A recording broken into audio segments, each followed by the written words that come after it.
It's my first time to be in this event. I actually didn't expect it to be this wide. It looks smaller on the television screen.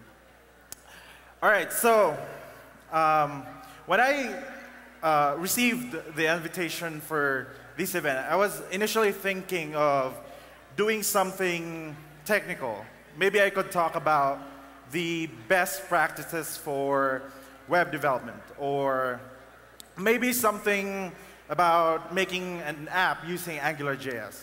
But then I realized there's a whole lot of resources online. You could go to Code Academy, or maybe Google something and look it up in Stack Overflow. And the thing about technical lectures, 90% of the time, you'd forget about it. And the 10% that you retain, you'll have to try it in order to actually learn it.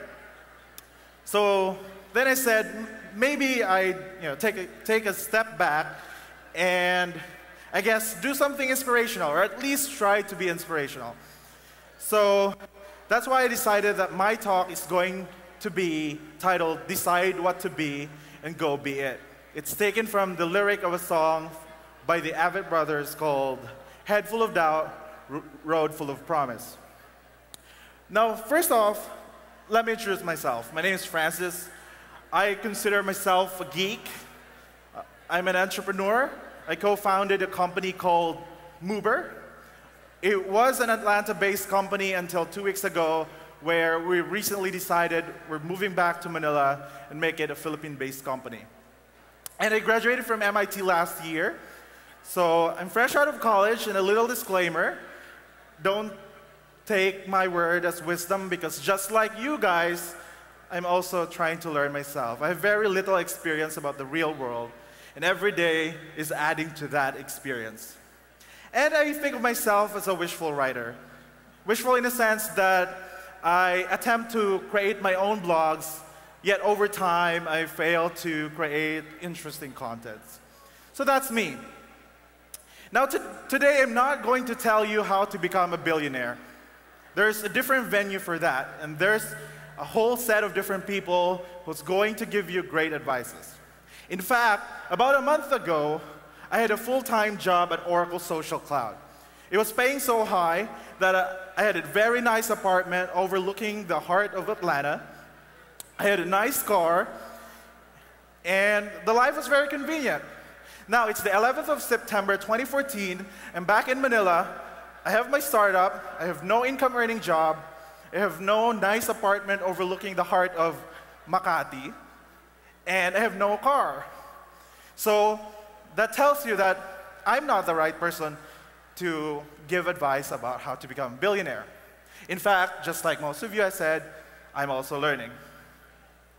Now, what I'm going to share to you are my experiences and things that I've learned over the past 5 years of being away from the Philippines and living mostly in the United States. Now, my hope is that most of you will be inspired, and I guess take the key points as a motivation to do something better for yourself and maybe for the country. Now, I'm only going to tell you 3 things, just 3 things, very simple things, so it's easy to remember. Now, first off, and one of the things that really made an impact in every decision in my life is I believe in this saying, don't just follow, but lead. Now, growing up, we were taught that a good leader is also a good follower. Now, that's good to some extent, but if everybody of us just follows, we're all going to be in one direction. Of course, not unless you're a fan of One Direction. So, my story starts back in the fall of 2008. I was 15. I was a senior high school student at the boondocks of Leyte. I was a rural boy studying at the Philippine Science High School.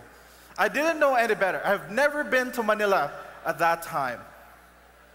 Now, my high school is one of the few high schools in this country that is lucky to send its students to the top tier colleges in the country, UP, Ateneo, and so on. Now, I was thinking at that time when I was doing my search of where to go to college.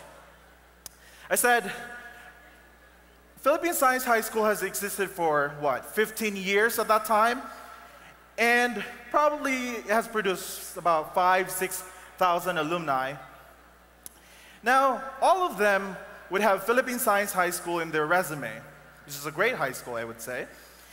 And maybe a majority of them would have, UP in the resume. Some would have Ateneo and so on. And these are great schools. I dream of going to one of them. But I said, I would just be like 95% of Pisay graduates, at least EVC at that time. So I said, well, maybe I could try something else. However, one thing that I realized is I wasn't an A+ student. I wasn't as stellar as the class valedictorian. So I know I won't fare well in the United States. I was initially thinking of applying to American colleges. But I guess what the heck? I'm just gonna try. So I did end up applying to Harvard, applying to other schools, and the 14th of March of 2009, I got a letter that I got accepted to MIT. And after a heated debate in Rappler where MIT is, I'm gonna break my silence, and it's the one in Cambridge. Now, unfortunately for MIT, I accepted their offer. So they're 1+ Filipino out there. Now at that time, I was the only Filipino, or at least someone from the Philippines, to be accepted to the college. So it was one of the biggest risks I took for myself. I was 16 on a flight to Boston with no friend, no family. And the thing about the United States at the time, I only know it as Hollywood, and the American culture as New York City.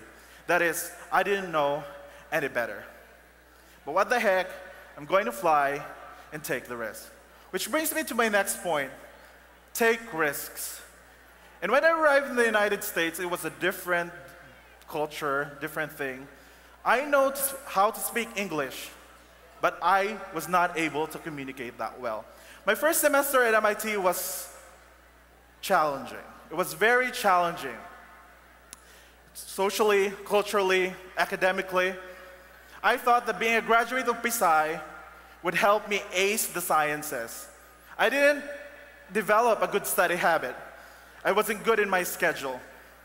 So I ended up just catching up with my classes. I ended up failing 2 of them, math and physics. Math and physics, what would have been a very easy subject if you were a graduate of Pisay, or at least that's how they tell you. I ended up failing. It was miserable. I got an F. First time in my life, right? But what the heck, I took the risk. I'm not gonna stop here. Another risk that I took was in 2013 when me and my best friend started the company called Muber. Now Muber came out as my thesis project. It was called Project Balikbayan back then.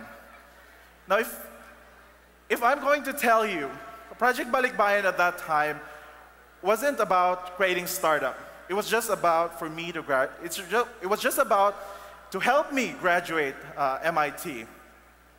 I was cramming my thesis. It was only 2 months before graduation. I haven't done anything. But I met a great advisor. A great advisor told me, do something that relates to you. I was an avid traveler. Me and my best friend went all over Europe and the United States. And the padala system was something that we related to. People asked us to buy things from wherever places we go. So I said, maybe collaborative consumption is a way for me to go for my thesis. But then at the end, my advisor told me, Francis, the grade you get for this thesis is one thing, but bringing this idea to the real world is a whole different story. I am lucky enough to have a very great best friend who was willing to take the risk with me. We know we might fail, but what the heck, we started this. So that brings me to my last third point. Fail, but don't be the failure. Now, I've shared to you my story about failing 2 classes, math and physics. Very terrible for someone who graduated from PSI. I had calculus, I had classical mechanics in my high school. Why did I fail in the first place? It was miserable. At that time, I was almost suicidal. I said, I'm just going to pack up, go back to the Philippines, and maybe do something else. But then, it turns out MIT had a great support system. And it turns out I wasn't the only one failing, which was a relief actually, but the story should not stop there. Second semester, I did develop a good study habit, managed my schedule, and used all the resources that were available around me. So I retook calculus and physics, and it turned out that I passed the class and made the F to an A. So what I realized back then is that I wasn't dumb by failing it, but I can do better.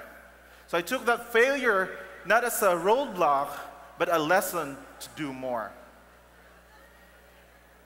Now, there's a thing about us, startups, Mover.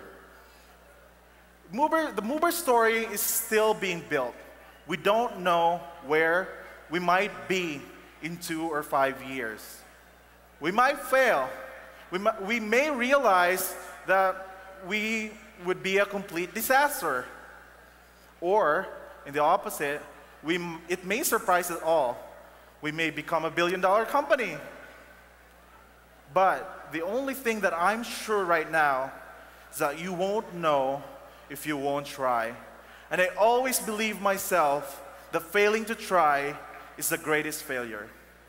So I said, take risks and don't be afraid of failure. And if you fail, take it as a lesson. Now, I'm lucky enough to have met one of the greatest people that I call team right now. So when you have an idea, when you are thinking of building something, my advice for you, don't take people because of their skills. There's a lot of people who are skilled to do one thing or another. But make a great team that will take the risk with you and that will dare it all. Now, I'm gonna end you with a lyric from the Avid Brothers song. When nothing is owed, deserved or expected, and your life doesn't change by the man that gets elected, if you're loved by someone, you're never rejected. Decide what to be, and go be it. Thank you so much.